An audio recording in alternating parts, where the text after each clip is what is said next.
Hachette Audio presents Dear Evan Hansen, the novel. Written by Val Emick with Stephen Levinson, Benj Pasek, and Justin Paul. Read by Ben Levi Ross, Mike Feist, and Mallory Bechtel. I made my exit. Better to burn out, right, than to fade away. Kurt Cobain said that in his letter. I watched a video about all the famous ones. Ernest Hemingway, Robin Williams, Virginia Woolf, Hunter S. Thompson, Sylvia Plath, David Foster Wallace, Van Gogh. I'm not comparing myself, trust me. Those people actually made an impact. I did nothing. I couldn't even write a note. Burning is the right way to paint it. You feel yourself getting so hot day after day, hotter and hotter.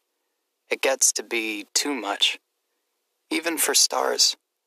At some point, they fizzle out or explode, cease to be. But if you're looking up at the sky, you don't see it that way. You think all those stars are still there. Some aren't. Some are already gone, long gone. I guess now so am I. My name. That was the last thing I wrote on another kid's cast. Not quite a goodbye note, but hey, I made my little mark. On a broken limb. Seems about right. Poetic, if you think about it. And thinking is just about all I can do now. Part 1. Chapter 1. Dear Evan Hansen. That's how all my letters begin. First, the dear part, because that's just what you write at the top of any letter.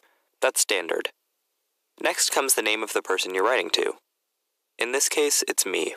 I'm writing to myself. So, yeah. Evan Hansen. Evan is actually my middle name.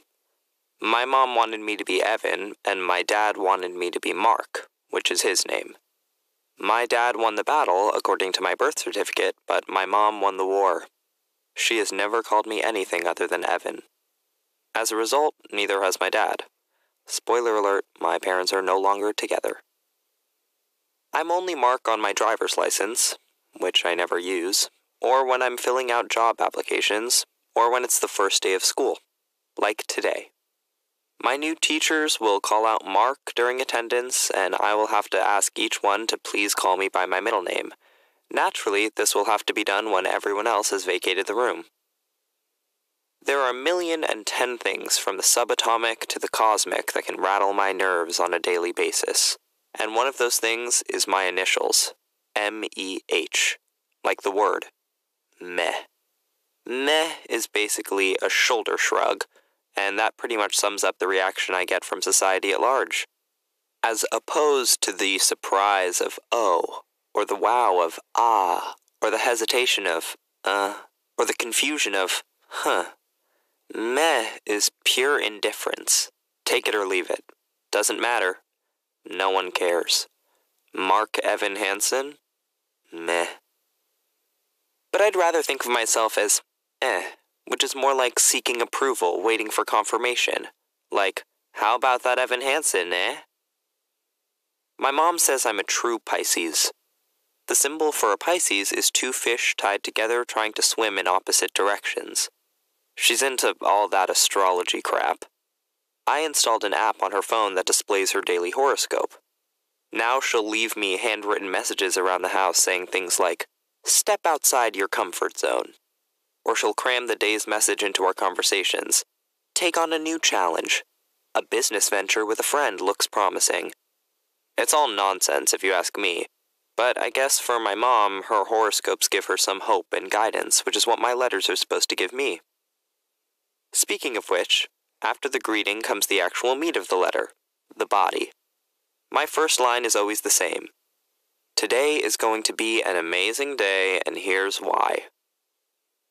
Positive outlook yields positive experience. That's the basic concept behind this letter writing assignment. I tried to get out of it at first. I told Dr. Sherman, I don't think a letter to myself is going to help much.